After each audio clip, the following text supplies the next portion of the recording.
үүссэн нөхцөл байдлын талаар эрчим хүчний салбарын горим ажиллагааны талаар танилцуулга хийсэн. Та бүхэнд одоо олон нийтэд танилцуулга хийх шийдвэр засгийн газрын хуралдаанаас гарсан учраас мэдээлэл хийе гэж бодож байна. 2025-аас 2026 оны өвлийн оргил ачаалт төвийн бишийн нэгдсэн сүлжээн дээр оргил ачаалт 1800 МВ хүрэх болов гэсэн ийм тооцоололтоо явсан. 2026 оны 1 сарын 19-ний байдлаар 1803 МВ-д хүрсэн ийм байдалтай байна. За төвийн бишийн нэгдсэн сүлжээнд 69 100 залгаатай адилж байгаагаас яг өнөөдрийн одоо яг энэ цаг мөчид бол 65 100 адилж байна. 5 100 дээр бол гэмтэл устгах ажил хийгдэж байна. 49 турбо генератораас 43 турбо генератор адилж байна. 3 турбо генератор дээр гэмтэл устгах ажил хийгдсэн ийм байдалтай байгаа. Станцуудын хувьд бол нөөцний нөөц дунджаар 10%-тай, мазутны 3200 тонны нөөцтэй хэмжээ үйл ажиллагаа явуулж байгаа ийм байдалтай явсан. За өнгөрсөн өчигдөр бас эхлээд хязгаарлалт хийсэн энэ талаар та бүхэнд тайлбар хий гэж бодож байна. Өнгөрсөн 2026 оны 1 сарын 20-ны өглөө 6 цаг 11 минутанд ТЭЦ 4-ийн 8 дугаар зохон дээр үлээлт гарсан. Зогсоогоос ондоо шаардлага үүссэн. 500 градустай үжсэн температурын зуухыг зогсоогоод 50 градус руу буулгах 4-5 цаг шаардлагатай. Үүний дараа засвар хийж гисэн. Сая өнөө өглөө 9 цаг 46 минутанд буцаад сүлжээнд залгасан. Энэ хооронд 100 МВ-ийн цахилгаан эрчим хүчний хомсдол үүссэн. Бүх турбо генератор зуухнууд маань нөөц аливаа нэг тоног дээр гэмээр одоо гаралт хийх ийм шаардлага үүсэж байгаа нөхцөл байдал үүссэн ийм байдалтай байна. За хоёр дахь хүндрэл бол бөөрөлжүүдийн цахилгаан станц дээр тэжээгч талдаа түүхийн нөөц маань 42% чигшилтэй байгаа. Яг конвейераар дамжуулаад цахилгаан станц руу орох хэсгээр бол нөөц одоо хөлдөж ирсэн. Үүнээс шалтгаалаад 300 МВ-ийн хүчин чадалтай ажиллаж байсан бөөрөлжүүдийн цахилгаан станц 100 МВ-ийн хүчин чадалтай ажилласан ийм хоёр хүндрэл гарсан. Үүнээс шалтгаалаад өчигдрөөс эхлээд өнөөдрийг хүртэл бид нар 160 МВ-ийн хязгаарлалт хийсэн. Нийтдээ 16 багц болгоод нэг хэрэглэгчийг дээдлэлт нь бол 2 цагаас илүү хязгаарлахгүй байгаа ийм шийдвэр гаргаад явж байгаа. Одоо ингээд нэг цагийн дараас эхлээд гайгүй болох болов гэсэн ийм байдалтай байгаа гэдэг хэлье.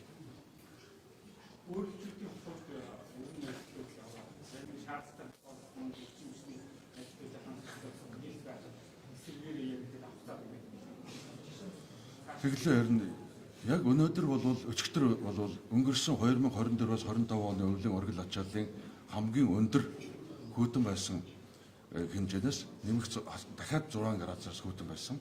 Би сая хэллээ шууд түүхийн нөөцийг эрчим хүчний станцуудад төлдгөөс шалтгаалаад дамжуулах явцдаа хөлдөөд ийм байдал үүссэн. Манай эрчим хүчний яамнаас диспетчер үндэсний төвөөс ТЭЦ 4-өөс бид нар тусгай бариад гаргаад бөөрөлжөөд цахилгаан станц дээр очиод адилж байна. Одоо удахгүй хэдэн цагийн дараа бид нарт эргээд үрдэн танилцуулах байна. Ийм байдалтай явж байгаа.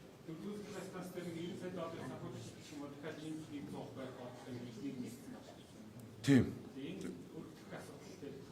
За дулааны цахилгаан станц 4 дээр 9-р зуух буюу 500 тонн улсыг халаах боловсруулах хүчин чадалтай ийм төслийг боловсруулаад бараг 10 жил болж байгаа.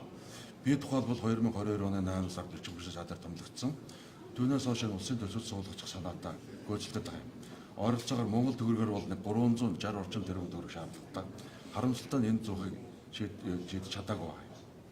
Тийм учраас бид нэр энэ Улаанбаатар хотын дулааны асуудлыг бүрэн шийдэхэд бол энэ ТЭЦ 5-ыг ашиглалтанд оруулж байж дулааны асуудлыг шийднэ. 2027 онд Баян сум дээр баригдаж байгаа Газын группийн баригдаж байгаа 660 МВ-ийн цахилгаан станц нэмж ашиглалтанд орно. Тэр үед бол Улаанбаатар Монгол улс төвийн нэгдсэн сүлжээ нөөцлөх тоноглолуудыг ээлжид зогсоо одоо үйлчлэгээ хийх ийм болцоотой болох ийм л асуудал байна. За мэдээж хүний гараар бүтсэн техникүүд бол ямар нэгэн эрсдэл гарахыг үгүйсэхгүй.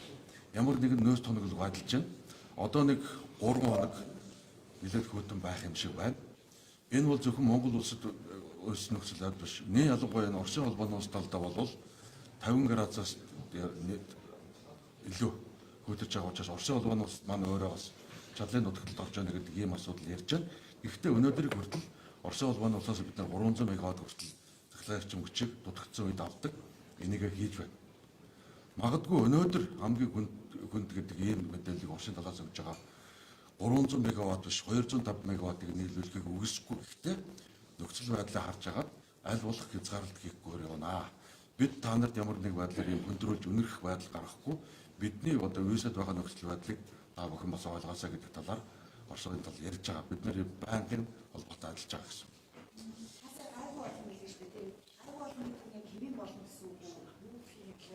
За ямар ч байсан одоо сая 100 мегаваттаар дутагтаад байсан 100-ыг ашиглалтанд оруулчлаа сая нэг цагийн өмнө.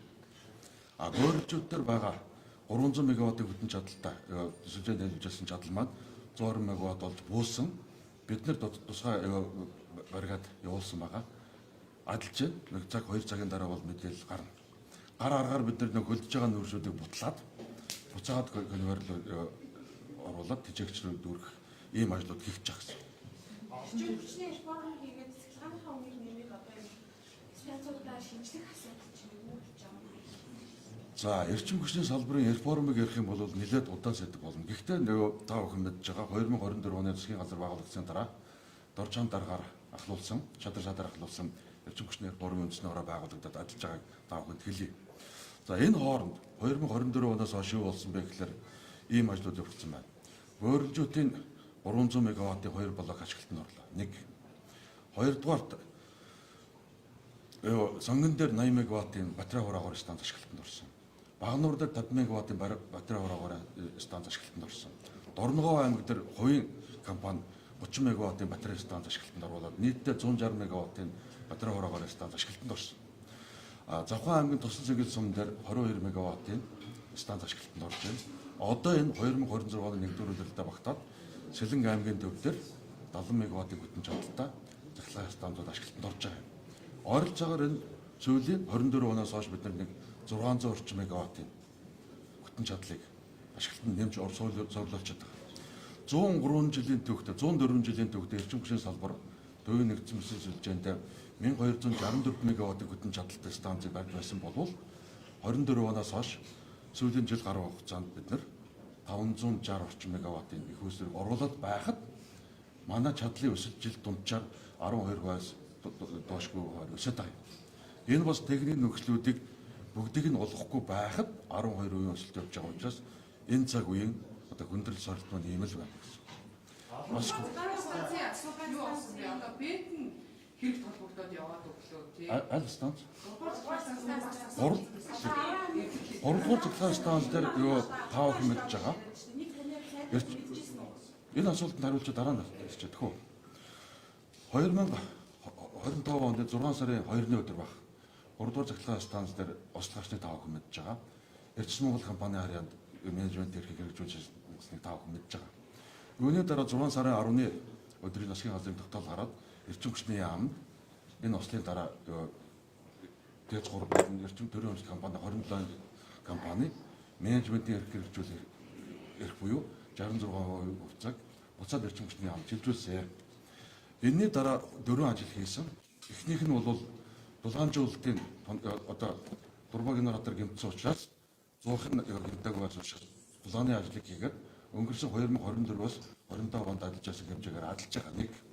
За барилга дээр гэмтэл гарсан энийг хийгээд дууссан. 2. 9-р турбин 50 мегаваттын генераторын тендер зарлагдаад явж байна.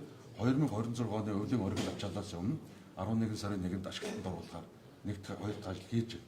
Түүнээс гадна бас урд нь ашиглалтын хугацаа дууссан байсан 25 мегаваттын 7-р турбиныг бид нар тендерийн ажлын эрчим хүчний яам дээр зарлаад шалгарсан.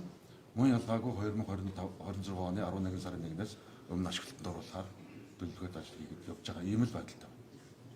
10 аймгийн станц барих ажил гацаад мөнгө нь одоо алга болчихлоо гэдэг юм байна шүү дээ. Энэ дээр одоо сайн үүсгэж шаардлагатай. Таны хувьд одоо сайн үйлдвэрлэл тавьжсэн үү? Мэдчихсэн үү? Тавилгүй яах вэ? Энэ 10 аймгийн станцын талаар та бүхэнд бас нэг тодорхой сүүлийн өдрүүдэд бас тодорхой албан тушаалнуудтай холбоотой мэдээлэлүүд гарснаа шалтгаалаад зөв буруу янз бүрийн мэдээлэлүүд олон нийтийн сүлжээгээр их тарж байна. Би зүгээр та бүхэнд мэдээлэл хий гэж бодож байна. 10 аймгийн дулааны станцыг барих ажлыг бол анх санаачд бол одоогоос 20 жилийн өмнө 2008 оны засгийн газар 2012-оос 16 оны засгийн газрын үед хэрэгжижсэн юм байна. 2018 оны засгийн газрын үед 10 аймгийн дулаан цахилгаан станцыг барих шийдвэр гарсан. Нийт төсөв өртөг нь бол 148.7 сая долларын өртөгтэй. Санхүүжүүлэгчээр Солонгос улсын Exim Act санхүүжүүлэхээр ийм гэрээ 2018 онд шийдвэр гарчээ. 2019 онд зөвлөх үйлчлэгээний тендерийг даваасрын сайдын үед зарлаад шалгарсан байна. Одоо хэвлэлээр яваад байгаа энэ асуудал. За 2021 онд барилга угсралтын тендер зарлагдаад Солонгосын нэг компани орсон байна. Бөхсөн инженер гэдэг компани орсон байдалтай явсан юм байна. Би 2022 оны 8 сард Эрчим хүчний сайдаар томилогдож очсон. Очсныхаа нэг дараа нэг 2-7 хоногийн дараа байх. Энэ төслүүдтэй танилцж явж байгаад 10 аймгийн дулааны станцын ажил ковидоос шалтгаалаад нэлээд хоцорсон байсан учраас танилцж газар дээр нь ажилласан. 9 аймгийн дулааны станцууд явсан. Тэгээд тэр үед бол би шаардлага тавьсан. Энэ ажлаа жоохон эрдэмжүүлэх шаардлагатай байна гэдэг. Төслийг хэрэгжүүлэгч компаниг дуудаж уулзаад 2023 оны 3 сарын 31-нд зургаа боловсруулад төсвөө хийгээд магадлуулаад танилцуулна гэсэн. Харамсалтай нь шалгарсан компани 2023 онд ч энэ ажлыг хийгээгүй, 2024 онд ч хийгээгүй юм байдалтай байсан. Тийм учраас би санхүүжүүлэгч байгууллага Korea Exim Bank-нд бол 5-6 удаа бид нар хандсан. Монгол улсад суугаа бүгд найрамд Солонгос улсаас суугаа элчин сайдтай бол бид нар магадгүй 7-8 удаа уулзсан. Элчин сайдын яам дээр ч очиж уулзсан, манай яам дээр ч болж уулзсан. 7-8 удаа уулзсан. Энэ төсөл гацж байна. Эрчимжүүлэх улс төрийн болон дэмжлэг хүлээлж гэдэг ийм асуудлыг ирсэн. 2024 оны 11 сард энэ Бөхсөн инженерийн компани ерөнхий захирлыг олдохгүй байсан ерөнхий захирлыг Монгол улсад одоо элчин сайд авчирсан. Тэгээд бид нар 2026 оны 5 сарын 31-ний өдөр одоо ажлыг дуусгана гэдэг ийм шийдвэрт хүрээд гэрээг суулж өгсөн. Харамсалтай 2025 он гараад Бөхсөн инженерийн компани дампуурлаа зарлаад Солонгосын хуулиар дампуурл зарлахын тулд тусгай манай Монгол улсын банкны дампуурлыг төстэй ийм хуулийн дагуу дампуурлаа зарласан. Сүүлдээ 2025 оны дунд хэсэг удаар хэсэгт энэ компани олдгоо байсан учраас бид нар хүчний байгууллага тандсан. Энэ байгууллагыг одоо олж өгөхөд туслаач ээ. Манай гадаад хэргийн яамд бид нар хүсэлт явуулсан, хуулзын яамд хүсэлт явуулсан, авилгатай тэмцэх газар хүсэлт явуулсан тухай. Энэ компанигад олдгоо байжлаа. Энэ асуудлыг энэ төслийг одоо зааж нь өргөжүүлэх хэрэгтэй байна. Шаардлага байна. Ягаад гэвэл 9 аймагуд одоо ажил нэгсэн 9 аймагуд дээр энэ төсөл дунд очоод гацсан байсан учраас энэ төслийг нэгтлэлт нь гаргах шаардлага үүссэн учраас ийм ажлууд хийгдсэн. Ийм байдалтай явж байгаа. За 100% Монголын санхүүжилтийг бол Korea Exim Bank 100% санхүүжүүлнэ. Хоёр гэрээ байгаад гэсэн үг шүү дээ. Барилга угсралтын дээр нь бол 110 сая доллараар шалгарсан 9 аймгийн төсөлтэй. Архангай аймгийг бол тендерийн зарлаагүй байгаа. 9 аймаг дээр 110 сая долларын төсөл өртөгтэй гэрээ байгуулагдсан байна. Хоёрдугаар зөвлөх үйлчлэгээний гэрээг би сая гэрлээ 2019 онд даваасрын сайдын үед шалгарсан байна. 9 орчим сая долларын өртөгтэй зөвлөх үйлчлэгээний гэрээ гэдэг хоёр гэрээ байгуулагдсан. Ийм за зөвлөх үйлчлэгээг бол 4-5 удаа сонгосон. Яагаад зөвлөх үйлчлэгээний гэрээг сонгосон бэ гэхээр барилга угсралтын үед энэ зөвлөх үйлчлэгээний үзүүлж байгаа компани өдөр тутмын хяналт тавих хэрэгтэй байхгүй. Хоорондоо уялдаатай учраас 4-5 удаа сонгосон. Ийм байдалтай байна. Одоо тэгээ шинээр тендер зарлж ажилласан шүү дээ. Би эрчим хүчлээр ямар нэг ажил гарсангүй таамаглал үлдээхгүй юм уу? За яах вэ? Хүмүүс янз бүрээр шүүмжилж, улс төржүүлж магадгүй шүүмжилж болох юм. Дөнгөж сая би та бүхэнд хэллээ. 2024 оноос хойш 560 мегаваттын тэнцэх хэмжээний их үйлсвэрийг төвийн нэгдсэн сүлжээд ашиглалтанд орууллаа. Би сая нэг дутууг хэлсэн байна.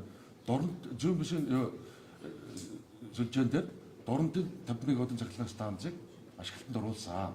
Ахис гарсангүй гэж шүүмжлэх бол хүн болгоны эрхээ. Шүүмжлэх хардах эрх байна. Гүтгэж хэрэггүй. Энийг бол чадан ядан бас нэг 100 жилийн туршид 1264 мегаваттын хөтөн чадалтай байсан их үйлсвэрийг 50% нэмэгдүүлчихлээ. 2027 он гэхэд дахиад 660 мегаваттын станц ашиглалтанд орж байна. Нэг нэгээр давхцгүйгээр тустай ярьж идэх үү? Асуултаа нэг нэгээр ярьж зэрэг ярихгүй. Юуны? За 10 аймгийн дулааны станц дээр ямар ажил хийж байгааг гэхээр одоо байгаа гүйцэтгэлийг аваад үзэх юм бол 45 орчим хүртэл байна. Энэ чинь 9 аймгийн төв дээр явж байгаа шүү дээ. Дунджаар явж байгаа би. Одоо гүйцэхэд ямар хэмжээний өртгөх орох уу гэдгийг Корегийн махнаас ажлын хэсгээрээ өртгийг одоо дуусгах өртгийг бодож байна. Манай эрчим хүч яам талаасаа бид нар төслийн нэгж болон эрчим хүчний яам, эрчим хүчний хөгжлийн төвөөс хамтарсан ажлын хэсэг гаргаад ямар одоо өртгөөр энийг дуусгах вэ?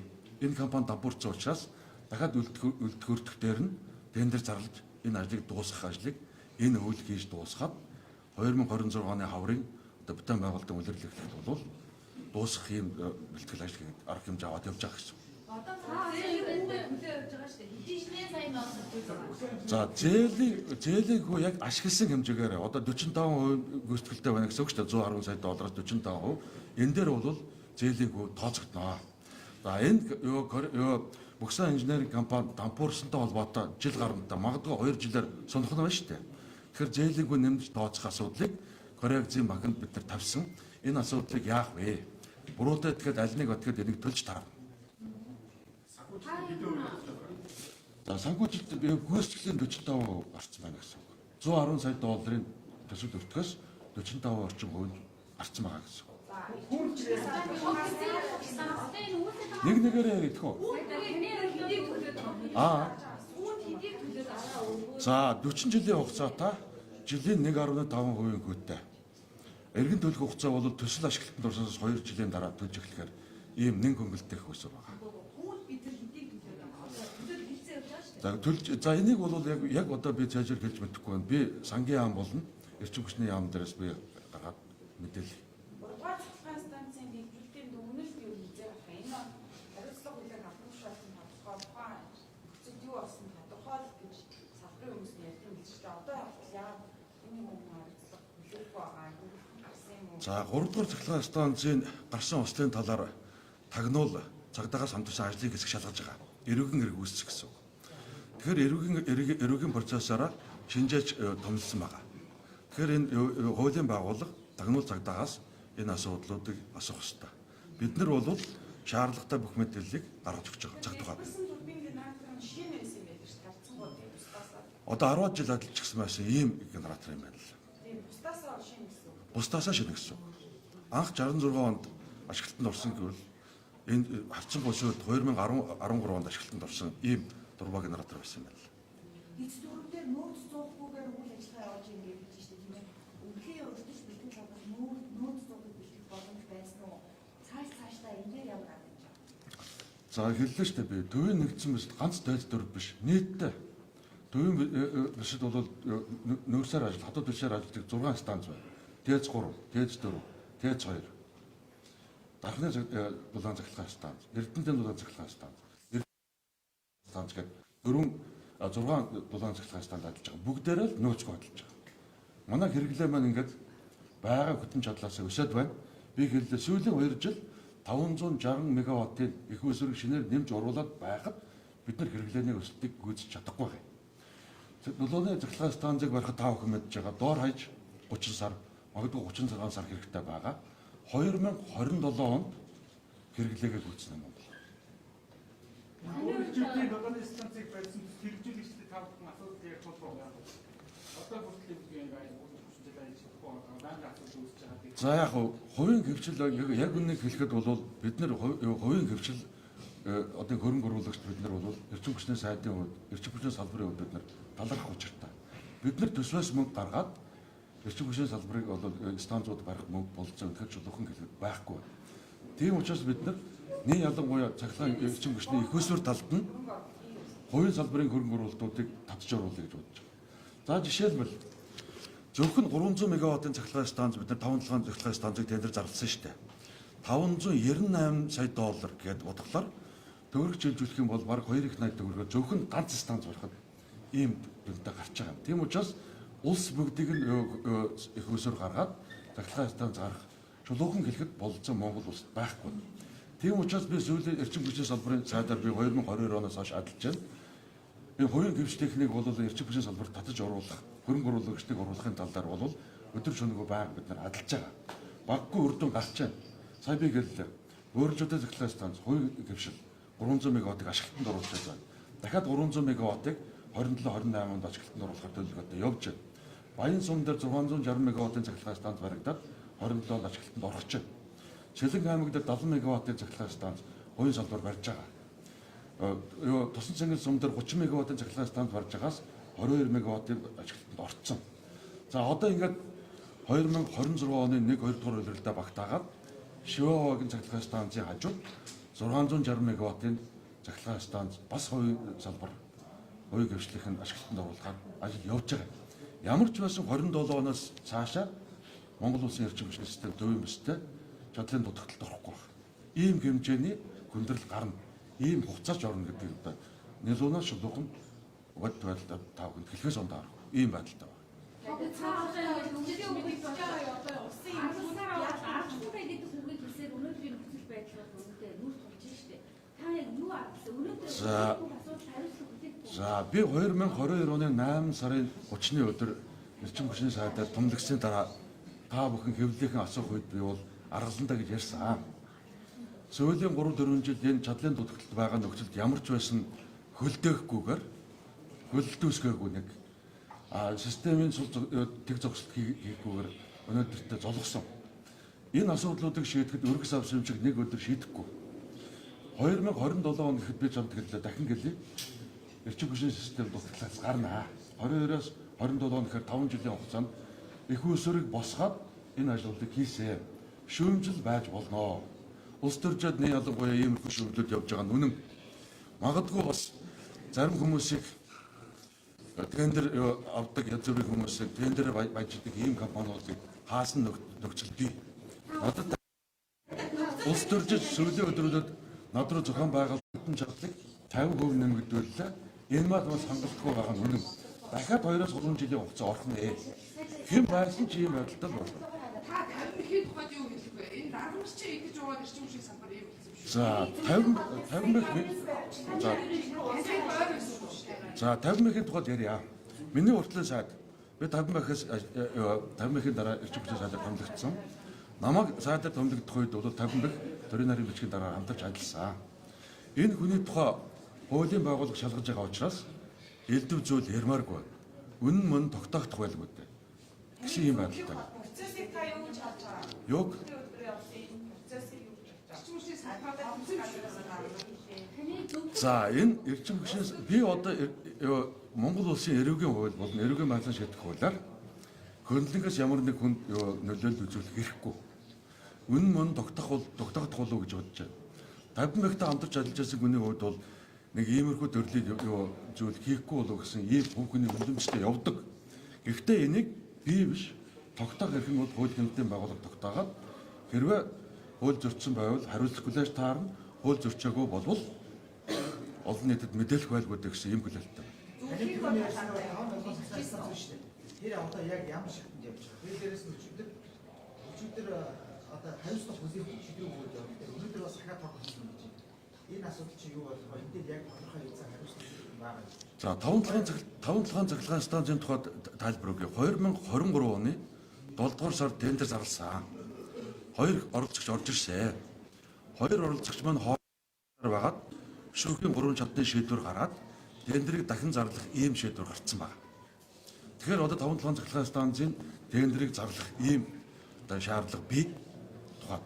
Гэтэл нэг өндөрлөл гарсан 2024 оны 1 сарын 1-ээс тендерийн тухай хуульд өөрчлөлт оруулаад EPC буюу төлхөөр гардуулах нөхцөлтэйгээр тендер зарлах боломж хаагдсан байгаа учраас одоо хуулийн өөрчлөлт явуулсны дараа 5 цахилгаан станцын тендерийг зарлах ийм учраас би та бүхэн санаж байгаа бол өнгөрсөн жил эрчим хүчний тухай хуульд өөрчлөлт оруулах тухай, төр хувийн хөвчлийн түншлэлийн тухай хуульд өөрчлөлт оруулах тухай, өрөө удирдлагын тухай хуульд өөрчлөлт оруулах тухай хуулийн төслийг хурд өргөн барьсан, амрын чуулганаар хилцүүлж амжсангүй, улсын хурлын хаврын чуулганаар хилцэх байхаа гэсэн ийм хүлээлттэй байна. 5 цахилгаан станцын тухай. За сая би хэллээ. Төвийн бишийн нэгдсэн сүлжээд намайг ажил авахд чи байсан одоо чи нөхцөл байдал манай хэрэглээний өсөлт чадлын хувьд жил дунджаар өвлийн өргөл ачааллын хувьд 12% өсөд байхад 100 жил хийсэн хүчин чадлыг 2 жилд 50% хийгээд байхад чадлынхаа дутагдлыг бид нөхч чадахгүй ийм хүнд нөхцөл байдал байгаа. Тэгэхээр энэ сая хэлсэн дээд дөрөв дээр гарсан зуухны үлээлтийг бид нар сая өнгөрсөн өчигдөр 6 цаг 11 минутанд энэ нас зуухыг зогсоогаад өнөө өглөө 9 цаг 46 минутанд залгасан иймэрхүү байдалтай байна. Шулуухан хэлий зог таслахгүй байхыг хичээнэ. Гэхдээ энэ нөөцгүй тоноглол дээр ямар нэг тоноглол дээр гэмтэл гарах юм бол гэмтлэг устдах хугацаанд бол тодорхой хэмжээний хязгаарлалт хийх буюу тог таслах юм байдал үргэлжлэхийг үүсэхгүй.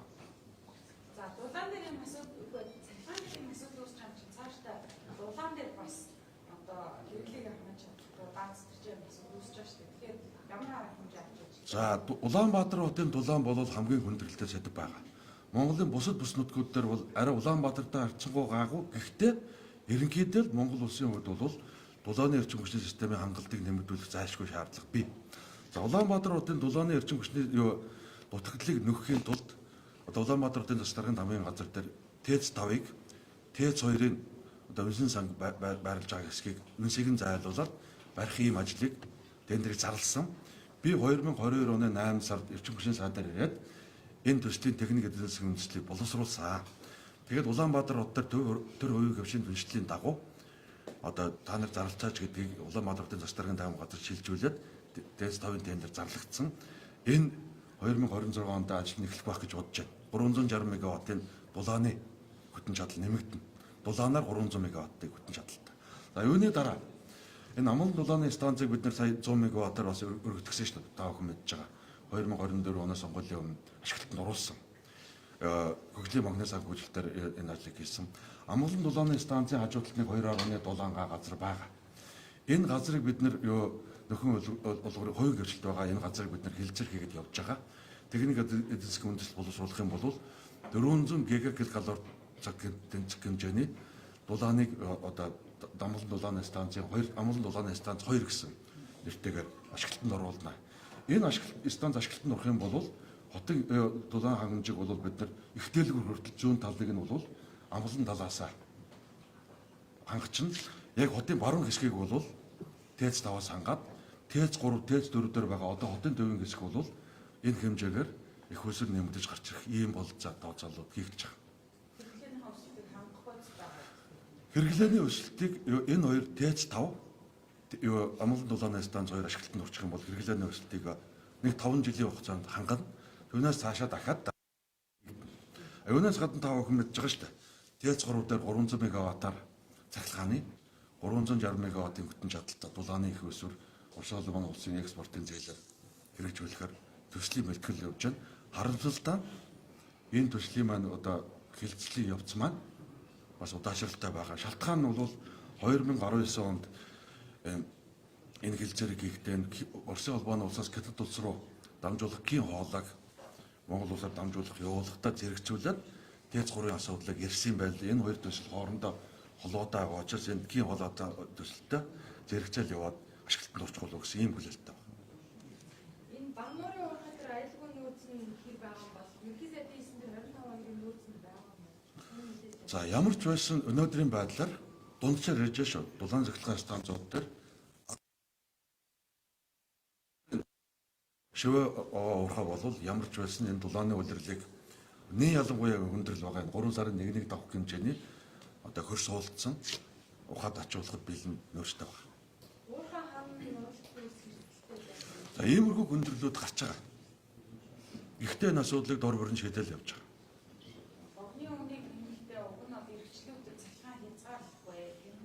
Учраас одоо өмнө нь За яг би бол цахилгааны үнийг өртөгт нь ойртуул гарах хэмжээ авч байхад бол энэ хязгаарлалт хийхийг үгүйсэхгүй. 27 онд бид нар бол чадлын хувьд гүйцнэ. 27 он хүртэл эрсдэлтэй шүү гэдгийг олон нийтэд шууд хэлж ирсэн. Би тэгж хэлсний төлөөч бас хэвлэлээр баахан чөмөрлөж байсан үнэн. За бусад улс төрчнөр ямар мэдгэлэл хийсэн талаар би бол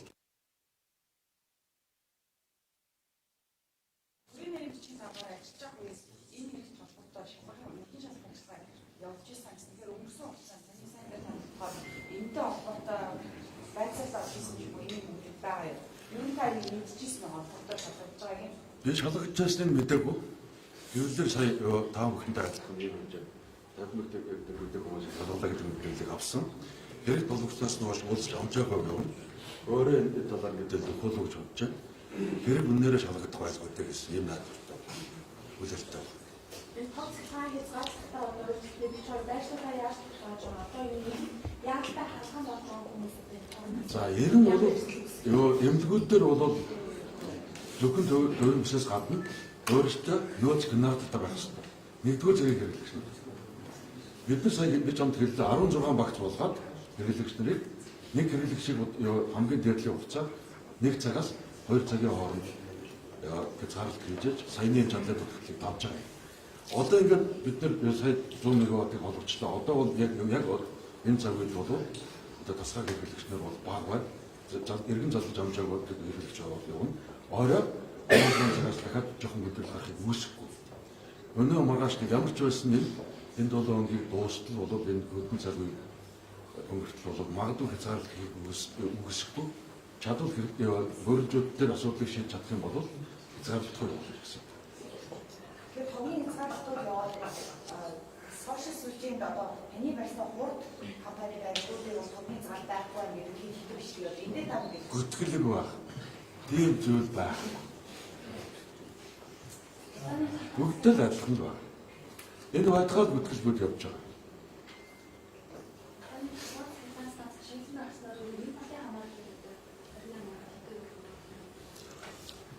За бид бол ер нь бол тэгээд тав ашиглалт дуурахгүйгээр наан Баянгийн цахилгаан станцыг 1-р блокийг 2027 оны эхний хагас 2-р блокийг нь 2027 онд багтаагаад ашиглалтанд авчих юм бол ерөнхийдөө чадлын нутглаас гарна гэсэн.